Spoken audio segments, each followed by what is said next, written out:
we've looked into this in the past. I've heard that we want to get a petition signed by people out there.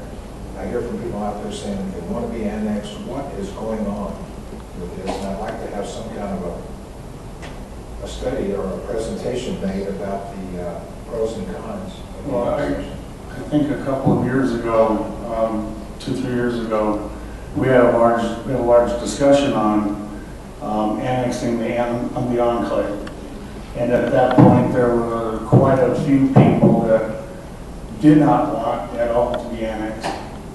Some people that did decide that they may want to be annexed. And our position at that point was we're not going to force annex the enclave and make that a mandatory situation, and left that up to the enclave at a certain point when they have 50 or 60% of the people that want to be annexed, then they can come to the city and petition to be annexed. It was not going to be a forced annex.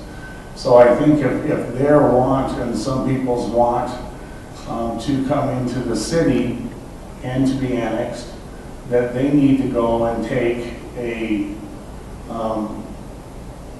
petition around and see where their point count is. If there is a significant amount of people that want to be annexed, then that can come before the council for under consideration. Our position was not to just annex the city, just annex that into the city without having them have a significant portion of their community that would like to come in. Although we wound up doing that anyway. I would ask Mr. Gaylor, is this a... Where did we do that anyway?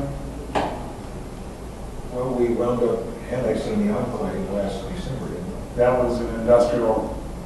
Talk about a different enclave.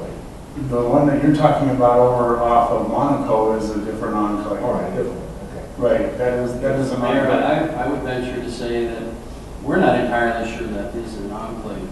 I mean, its boundary may not actually create an actual enclave. So I would venture to say that we shouldn't delve into that discussion without knowing for sure it's an enclave. But that was the discussion was when they are ready to come in, then they can take care of that and petition the city. Mr. Gaylor, is that a statutory requirement? Is there a statutory petition? It can happen in either two ways. One is if it's totally surrounded by existing city boundaries, then it can be annexed for a period of 3 years. Then it can be annexed just as we did that northern enclave without a vote, without precedent. Right.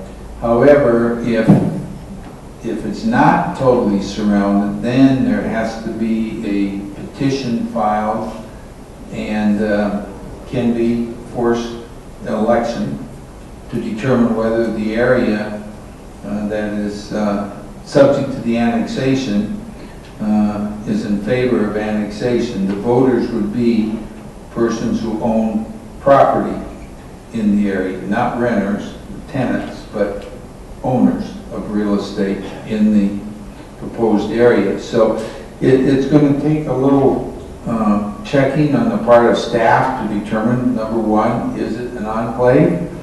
And number two, if it's largely a residential area, then the council has a decision to make, because I think traditionally residential areas do not pay their own way, and then you'd have that decision to make. Do you really want to annex it if it's basically a residential area? So those are questions that need to be checked out and researched by city staff before we can actually address it. I'd like to ask for a consensus of the council that we ask the city staff to come up with that information so that we can make some kind of informed decision, and that people in that enclave can make an informed decision about what they want to do. Hey, I have a comment on that. Councilman, it's inevitable that that area is going to be annexed at some point.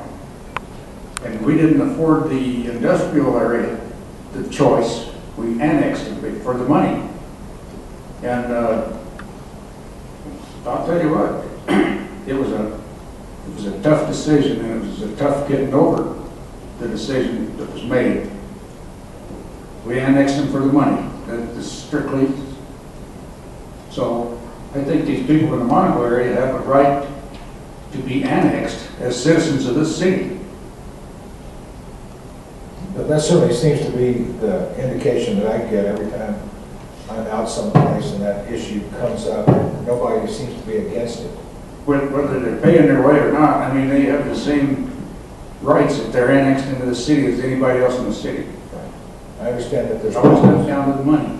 It first needs to be established that it is an enclave, and I think it's only surrounded on two sides, maybe three. I think the back side of that is not, and I think it's unincorporated Adams County. So that would be the first thing that we would have to do is establish what it is, and then go forth with what we would like to do. That's the first question.